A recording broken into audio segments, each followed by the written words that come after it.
Hey there guys, Aaron C coming at you again with another video today. So let's talk jazz. Yeah, that's okay with y'all. Of course, if you weren't showing any interest in jazz, you probably wouldn't be on this. So anyways, let's get to work. So a couple simple go-to jazz leads I want to address today, okay? I'll put, even though I'm on my telly, I'll put this on the neck pickup for a little good measure there. Okay, there you go. There you go. So, obviously, this is not a rock, country, blues, etc. Okay, this is a jazz. So, with jazz stuff, when I'm going to a jazz lead or a jazz melody, I'm going to go, obviously, a lot more single notes. Okay? A lot of modes.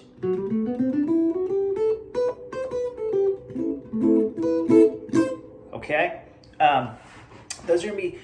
There's gonna be some vibratos, not as much bending and things like that you would in rock and blues and country and so forth. Okay, now your traditional by the book jazz players are going to tend to play with heavier strings, okay? 12s, 13s, a lot of stuff with wound Gs. I'm not there. I'm just kind of doing a demonstration. I'm trying, if you really want to get into full-blown character there, that would be something you would do. Play with the arch top.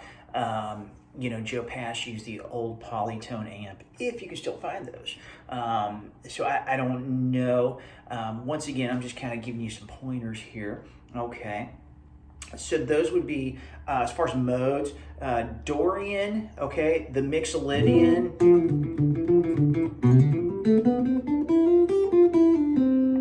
Give a little more tone there.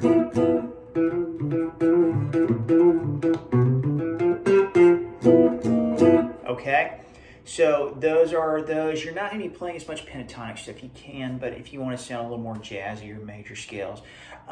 And obviously, depending on where you're going, are you doing swing or you do more fusion, that can, hinder into these things. But like I said, the modal thing, the Dorian, Aeolian, Mixolydian, those are definitely three. The Dorian being off the second off the major scale, the Mixolydian being the 5 off the major scale, and the Aeolian being the 6 off the major scale. And if you have any more questions on the modes, feel free to message me, and I can either maybe do a video later on the modes or kind of at least give you a little more insight into them, because you can't open up a can of worms if you're not careful. Okay, so I talked to you about that. Octaves, okay? Okay? Octaves are a great way to sound jazzy, and sliding into those octaves, okay? Okay? Even B.B. King's signature lick, and he wasn't a jazz player, was that high octave trail off there for that high B, okay? So anyways, so the octaves, the melody, and even another thing that I do with a lot of my students is I teach string groups. So for example, I teach this, like you teach the C7 on strings 1, 2, 3, and 4, and the 4 basic string groups. So they're are 1, 2, 3, and 4. So okay, so right there, or if I'm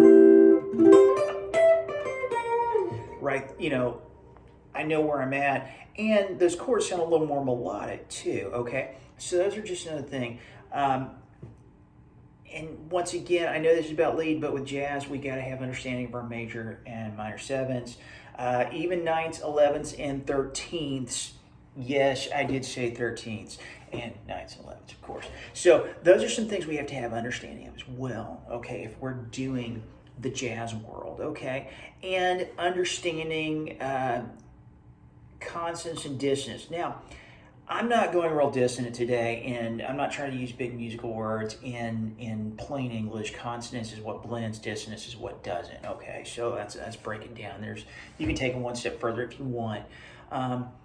So this is just kind of an intro, get your feet wet. Hey, I've got to sound a little jazzy on this song. What do I do? Okay, and that's kind of it. Those modes that I mentioned, get those octaves in. Not as much bending. Sliding is totally cool. if you want to, rhythm pickup, that sort of thing. I also use a heavier pick. I use a 1.0 pick, okay, for lead playing. I find it to help me with my picking technique. The less resistance helps more on the melody side, okay? Tremolo picking is obviously okay. But like I said, if you have knowledge of those chords,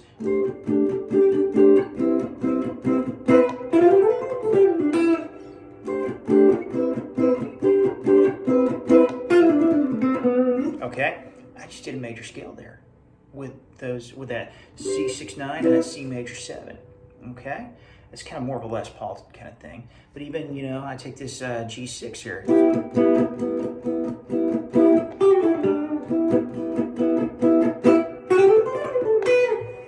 And that was all major scale. Okay, so you see what I'm saying? So just combining those two things. Now, obviously, it depends on what style of jazz you're playing. Anyways, I hope you got a few pointers from this lesson. If there's any questions you have, leave them in the comments below. If you're interested in lessons, leave that, let me know in the comments below. I'll do my best to get back to you. Or a video you'd like to see me make, I'll do my best to get back to you. Guys, thanks again for stopping by. I really appreciate it. We'll be talking to you soon. Take care.